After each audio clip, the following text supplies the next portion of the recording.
Privacy and cybersecurity experts are telling Bloomington-Normal residents they need to worry more about containing their information. WGLT's Charlie Schlenker reports on speeches to the Twin Cities chapter of the American Civil Liberties Union. The old saying about the internet goes, if you are not paying for it, you are not the audience, you are the product. And you're the product sometimes even when you do pay, because companies will sell your data. Your computer collects information about you through cookies when you visit websites and use social media. Your phone keeps location data and internet use data when you are not on Wi-Fi. Your apps collect information when you shop at the grocery store. Your smart machines like Nest devices, smart speakers, even washing machines also harvest your daily habits and preferences. You may not just be watching TV, your TV could be watching you. Companies buy and sell this information to flesh out and better sell their goods and services and others. Stephen Reagan is the policy and advocacy strategist on privacy technology and surveillance for the ACLU of Illinois. He says it's not just commercial habits and taste information at risk.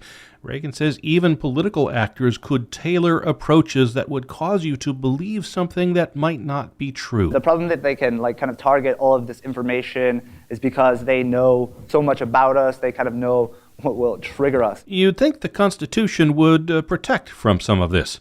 Not so. And even long-hallowed constitutional protections such as unreasonable search and seizure could be at risk. Dmitry Zhdanov directs the Center for Cybersecurity Research and Education at Illinois State University. If someone in the government agency wants to eavesdrop on you, they need to get a search warrant, right? But if they go to data aggregator and buy all the same data, no search warrant needed, right? This makes me wondering, right? So did we just, found a way to hack the Constitution? The same kind of thing is true for medical data. The ACLU's Stephen Reagan says medical providers are governed by strict federal privacy law, but things like fitness apps aren't, and they can collect some medical information and sell it onward, providing companies a far more detailed picture of your health and habits than you might want them to have. Information is important. Before and during the Second World War, for instance, the ACLU's Stephen Reagan says information about individuals led to state-sponsored violence. Only 14 states now have information privacy laws, and Reagan says those tend not to be comprehensive. And this is a really common theme, that technology outpaces the law, and the law is always struggling to keep up. And Reagan and Zhdanov say there's not a lot individual consumers can do. Disallowing cookies can make some websites non-functional. You might not want to use certain apps that sell your information if you know about it. Notices about vending typically are tucked away into those end-user and licensing agreements no one reads. It's hard to avoid. Zhdanov says government has even backed off some things. Around 2018, Congress rolled back consumer protection, and companies sent out a blizzard of notices they changed their terms of use agreements. Zhdanov says the resolution of complaints is no longer in the courts, it's in arbitration. To use a service or app, you give up your right to sue. And the thing that bugs me personally about arbitration as opposed to open court, arbitration records are sealed. So the big company may have 50,000 clients that they're abusing in the same way. And, if you had a class action, that might be a countermeasure, but they cannot find out about each other because arbitration. Again, just 14 states protect personal data privacy in some fashion. Illinois doesn't have a comprehensive privacy law, but Reagan says the Biometric Information Privacy Act of 2008 does cover your fingerprints, your voice, your facial geometry, and your hand geometry, unless you give your prior consent in ticking the box on one of those user agreements.